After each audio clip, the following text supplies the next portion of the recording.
আসসালামু আলাইকুম। এটিএন বাংলা সংবাদে সবাইকে স্বাগত জানাচ্ছি। আমি শান্তা ইসলাম। ৭ দফা দাবিতে রাজধানীর ঐতিহাসিক সোহরাওয়ার্দী উদ্যানে জামায়াত ইসলামের জাতীয় সমাবেশে লাখ লাখ মানুষের ঢল নেমেছে। ফজরের নামাজের পর থেকেই নেতাকর্মী সমর্থকরা সমাবেশস্থলে উপস্থিত হন। মূল সমাবেশ শুরু হবে দুপুর ২টায়। সোহরাওয়ার্দী উদ্যান ছাড়িয়ে আশপাশের এলাকায় অবস্থান করছেন হাজার হাজার নেতাকর্মী।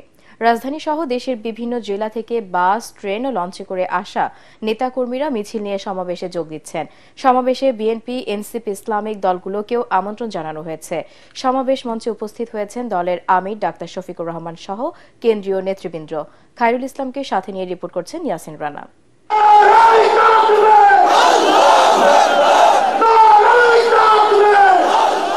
নারায়ে তাকবীর ধ্বনিতে মুখরিত সোহরাওয়ার্দী উদ্যান সহ আশেপাশের এলাকা। দুপুর ২টায় সমাবেশ শুরুর সময় হলেও রাত থেকেই মাঠে অবস্থান করছেন নেতাকর্মীরা।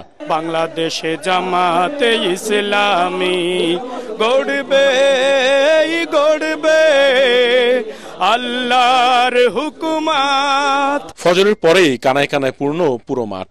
নেতাকর্মীরা ব্যানার, ফেস্টুন, দলীয় প্রতীক দাঁড়িপাল্লা ও দলীয় মনোগ্রাম সম্বলিত টি শার্ট, পাঞ্জাবি পরে সমাবেশে যোগ দিচ্ছেন।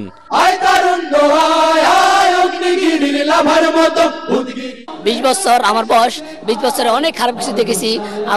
আমার বুঝ হয়েছে তাহলে কি ১৭ বছর আমি ক্ষমতা দেখেছি, খুব খারাপ কাজ হইতে দেখেছি, ভালো কিছু দেখি নাই। তাই আসেছি ইসলাম প্রচারের জন্য, যে আমরা ইসলাম শান্তিতে একটা দেশ চাই। আমি ২ দিন আগে আসছি, এখানে এসেছিলাম এই ২ দিন, আরো ২ দিন আগে। আমি একজন জামাতের বড় সমর্থক, সেই জন্য আসছি তাদের সমর্থক নিয়ে দেশের উন্নয়নের জন্য, যাতে জামাত ইসলাম আরো এগিয়ে যায়, দেশটা অনেক দুর্নীতিমুক্ত হয়। আমাদের জাতীয় সমাবেশে কিশোরগঞ্জ থেকে ১৫০০ শতাধিক লোক আমরা অংশগ্রহণ করেছি। ট্রেনে, বাসে করে আমাদের লোকজন এসেছে আর কি। সকাল ১০টা থেকে সাংস্কৃতিক অনুষ্ঠানের মধ্য দিয়ে শুরু হয় সমাবেশ। দলের বিভিন্ন সাংস্কৃতিক গোষ্ঠী ইসলামী সঙ্গীত পরিবেশন করেন। দিন এসেছে, দিন বদলের, এগিয়ে চলো ভাই। অবাধ, সুষ্ঠু, নিরপেক্ষ ও শান্তিপূর্ণ নির্বাচন অনুষ্ঠানে লেভেল প্লেইং ফিল্ড নিশ্চিতকরণ, সব গণহত্যার বিচার, জুলাই সনদ ও ঘোষণাপত্র বাস্তবায়ন, পিআর পদ্ধতিতে জাতীয় নির্বাচনের দাবিতে এই সমাবেশ করছে জামাত। বেলা ২টায় প্রোগ্রাম শুরু হওয়ার কথা থাকলেও আমরা আমাদের লক্ষ লক্ষ মানুষরা চলে আসার কারণে, জনগণ চলে আসার কারণে সকাল ১০টা থেকে আমাদের সাংস্কৃতিক কার্যক্রম চলছে। আজকের এই জাতীয় সমাবেশটা মূলত জুলাই গণ অভ্যুত্থানে যারা নিহত হয়েছে, আহত হয়েছে, তাদেরকে ক্ষতিপূরণ দান, তাদের পরিবারের দেখভাল করা, পিআর পদ্ধতি চালু করা, প্রবাসী যারা আছে তাদের ভোট প্রয়োগের সুযোগ করে দেয়া, একটি মানবিক বৈষম্যমুক্ত বাংলাদেশ গড়ে তোলা, যেখানে সব নাগরিকের অধিকার নিশ্চিত হবে এবং গণ অভ্যুত্থানের ছাত্র জনতার যে আকাঙ্ক্ষা, এটা বাস্তবায়ন করার ক্ষেত্রে আমরা দল, ধর্ম, বর্ণ নির্বিশেষে সকল মানুষকে নিয়ে কাজ করতে চাই। সমাবেশ সফল করতে দায়িত্ব পালন করছেন ২০,০০০-এর মতো স্বেচ্ছাসেবক। তারা দেশের বিভিন্ন জেলা থেকে আগত নেতাকর্মীদের সহযোগিতা করছেন। মঞ্চের নিরাপত্তার জন্য আমরা দাঁড়িয়ে আছি।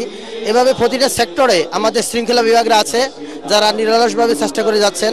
বাংলাদেশ জামাত ইসলামী যেহেতু একটি আদর্শ সংগঠন, বাংলাদেশ ইসলামী তার আদর্শ এবং নীতি নৈতিকতার মাধ্যমে একটি সুন্দর সমাজ উপহার দিবে আগামী দিনে ইনশাআল্লাহ। সমাবেশে বিএনপি, এনসিপি, ইসলামিক দল সহ বেশিরভাগ রাজনৈতিক দলকে আমন্ত্রণ জানানো হয়েছে। এ সমাবেশ থেকে বৃহৎ ইসলামিক রাজনৈতিক জোটের ঘোষণা আসতে পারে বলে ধারণা করা হচ্ছে। শিবিরের বিভিন্ন পর্যায়ের নেতৃবৃন্দ উপস্থিত হয়েছেন। ইয়াসিন রানা, এটিএন বাংলা, ঢাকা। দর্শক, এই মুহূর্তে সোহরাওয়ার্দী উদ্যানে আছেন সহকর্মী খায়রুল ইসলাম। আমরা সরাসরি চলে যাচ্ছি তার কাছে। খায়রুল, সমাবেশে যোগ দেওয়া নেতাকর্মীরা কি বলছেন, আমাদের বিস্তারিত জানান।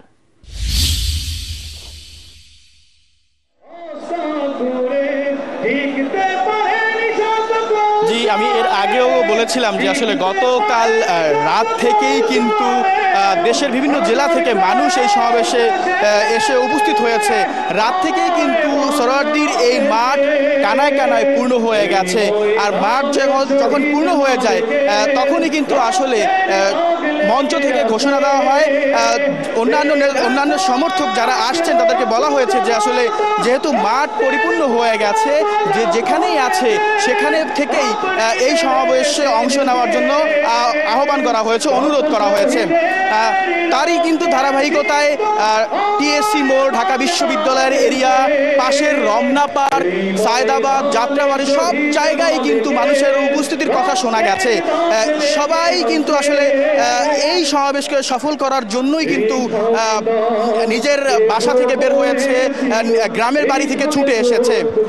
কিছুক্ষণ আগে কিন্তু জামায়াতের আমির ডাক্তার শফিকুর রহমান এই সমাবেশস্থলে এসে পৌঁছেছেন। তিনি হয়তো 2টার সময় স্টেজে উঠে দেশের জনগণের উদ্দেশ্যে নতুন কোনো ঘোষণা বা নতুন কোনো জোটের কথাও বলতে পারে। এছাড়াও কিন্তু বিভিন্ন রাজনৈতিক দলের নেতৃবৃন্দরাও কিন্তু এই সমাবেশে অংশ নেবেন। 2টার পরও হয়তো বিভিন্ন দলের নেতারা এখানে আসবেন এবং তারা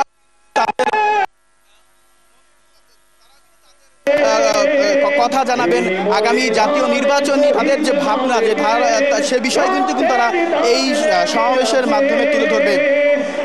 জামায়াত একটি কথা আমাদেরকে বলেছে যে আসলে গত 54 বছরের ইতিহাসে তারা বাংলাদেশের ঢাকায় জেলা বিভিন্ন বিভাগে অনেক সমাবেশ করেছে, ছোট বড় মাঝারি অনেক সমাবেশ তারা করেছে। তবে ইতিহাসের সবচেয়ে এবারই তারা বড় সমাবেশ করছে এবং যেখানে সারা দেশ থেকে আসা লক্ষ লক্ষ মানুষ উপস্থিত হয়েছে। এখানে যে সকল মানুষ অংশ নিয়েছে তারা কিন্তু সকাল থেকে একইভাবে এই কাঠফাটা রোদে দাঁড়িয়ে আছে। তাদের সঙ্গে আমাদের কথা হয়েছে, তারা আমাদেরকে বলছেন যে আসলে এই কষ্ট তাদের কাছে কোনো কষ্ট নয়, কারণ এদেশে তারা বহু রাজনৈতিক দলকেই দেখেছে। তাই এবার তারা চাইছে আগামী নির্বাচনে কোনো ইসলামী শক্তি যেন এ দেশকে পরিচালনা করে। এই ছিল তার কাছে সমাবেশ স্থল থেকে সর্বোচ্চ খবর। খায়রুল, আপনাকে ধন্যবাদ। জামাতের সমাবেশে যোগ দিতে সকাল থেকে স্রোতের মতো আসছে মানুষ। রাজধানীর সড়কগুলোতে মানুষের দীর্ঘ মিছিল। এই মুহূর্তে কারওয়ান বাজারে আছেন সহকর্মী ইয়াসিন রানা। তিনি জানাচ্ছেন সেখানকার সবশেষ পরিস্থিতি। কারওয়ান বাজারে আপনারা জানেন যে রাজধানীতে সোহরাওয়ার্দী উদ্যানে আজকে জামাত ইসলামের একটি মহাসমাবেশ অনুষ্ঠিত হচ্ছে। মহাসমাবেশে অনুষ্ঠানের জন্য সকাল থেকেই নেতাকর্মীরা সমাবেশে যোগ দেওয়ার জন্য এখানে আসছেন। এখানে প্রচুর স্রোতের মতো নেতাকর্মী সমাবেশে যোগ দেওয়ার জন্য এসেছেন। আমরা কয়েকজন নেতাকর্মীর সাথে কথা বলার চেষ্টা করব। ভাই, আপনারা কোন এলাকা থেকে এসেছেন এবং কোন জেলা থেকে? আমরা এসেছি দিনাজপুর জেলা থেকে। আপনারা কত সংখ্যক নেতাকর্মী নিয়ে এখানে যোগ দিয়েছেন? আপনাদের মেসেজটা কি আসলে মূলত? আমরা বাসে করে এসেছি এবং আমাদের হচ্ছে 1000 ছড়িয়ে গেছে আমাদের নেতাকর্মী। 1000-এরও বেশি নেতাকর্মী নিয়ে আমরা জাতীয় সমাবেশে যোগ দিতে এসেছি আজকে। আমাদের মূলত দাবিগুলো হলো 7 দফা দাবি। 7 দফার মধ্যে একটা হলো পিআর পদ্ধতি, যেটা আমরা বিগত দিন দেখেছি, আওয়ামী লীগ দেখেছি, অন্যান্য সরকারকে দেখেছি। আমাদের দেশে যে নির্বাচন দিনের ভোট রাতে করেছে, 7 বছরের বাচ্চাদের দ্বারা 70টা পর্যন্ত ভোট দিয়েছে, এগুলো আপনাদের মিডিয়ার মধ্যে অহরহ এর প্রমাণ আছে। তা আমরা চাই যে বিগত দিনে যেরকমভাবে স্বৈরাচার এই দেশে নিজেদেরকে ওত পেতেছিল, এরকম যেন না হয়। আমরা পিআর পদ্ধতির মাধ্যমে সকলে যেন সুন্দরভাবে সুষ্ঠু স্বাধীনভাবে ভোট দিতে পারে, সকলের অধিকার প্রয়োগ করতে পারে, এটা হলো আমাদের দাবি। যে আমরা সকাল থেকে মূলত জামাত ইসলামের নেতাকর্মীদের দেখছি এই কারওয়ান বাজার হয়ে রাজধানীর বিভিন্ন অঞ্চল থেকে এখান থেকে মিছিল সহকারে তারা যাচ্ছেন। এখন পর্যন্ত মিছিল যাচ্ছে, সেই ফজরের নামাজের পর থেকে মিছিলগুলো শুরু হয়েছে। মূলত সেই মিছিল এখন বাজে প্রায় দুপুর 1টার কাছাকাছি।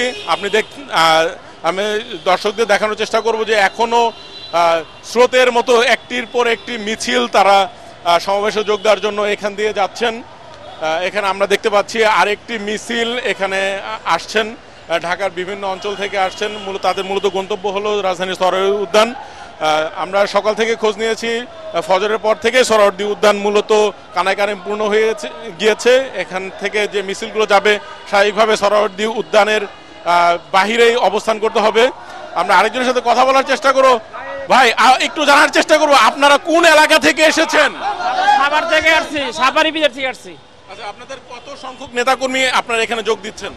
আমাদের তো পুরো বাংলাদেশের লোকই এখানে আসতেছে, ঠিক আছে, সাধারণ জনগণ এবং মনে করেন যারা নেতাকর্মী সহ অগণিত, মানে এটা জাতীয় সম্মেলন। যারা জুলাই গণহত্যায় মারা গেছে আমাদের স্বাধীনতার জন্য, মানে বর্তমানে ন্যায় বিচারের জন্য, আমরা এই গণহত্যার বিচারের জন্য আসছি এবং সাধারণ জনগণের ন্যায্য দায় মানে ন্যায্য হিস্সা ফিরিয়ে দেওয়ার জন্য আমরা এখানে আসছি। নির্বাচনের আগে লেভেল প্লেইং ফিল্ড, পিয়ার পদ্ধতিতে নির্বাচন, জাতীয় নির্বাচনের আগে স্থানীয় সরকার নির্বাচন, জুলাই গণহত্যার বিচারের দাবিতে তারা মূলত এই সমাবেশে যোগ দিচ্ছেন। এই ছিল কারণ বাজার থেকে সর্বশেষ অবস্থা।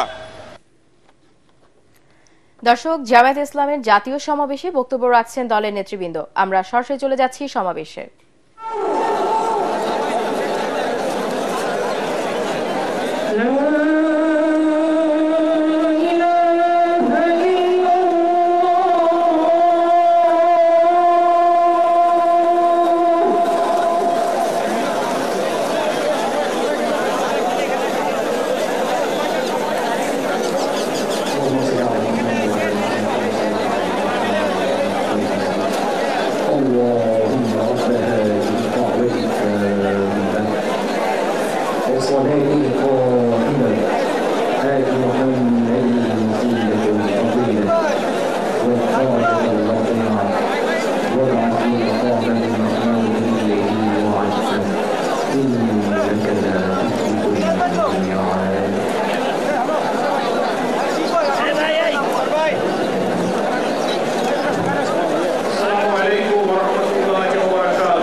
দেখছিলেন জামায়াত ইসলামের জাতীয় সমাবেশ। জামায়াত ইসলামের জাতীয় সমাবেশে যোগ দিতে ঢাকায় আসার পথে ফরিদপুরের ভাঙ্গায় মাইক্রোবাস দুর্ঘটনায় খুলনার দাকব উপজেলা জামায়াতের আমির মাওলানা আবু সাইদ নিহত হয়েছেন। এই ঘটনায় আহত হয়েছেন অন্তত 9 জন নেতাকর্মী। ভাঙ্গা হাইওয়ে থানার ওসি রকিবুজ্জামান জানান, গতরাত 3টার দিকে ঢাকা ভাঙ্গা এক্সপ্রেসওয়ে ফরিদপুর অংশে এই দুর্ঘটনা ঘটে। আহতদের ফরিদপুর মেডিকেল কলেজ হাসপাতালে ভর্তি করা হয়েছে। এর মধ্যে কয়েকজনের অবস্থা আশঙ্কাজনক বলে জানিয়েছেন চিকিৎসকরা।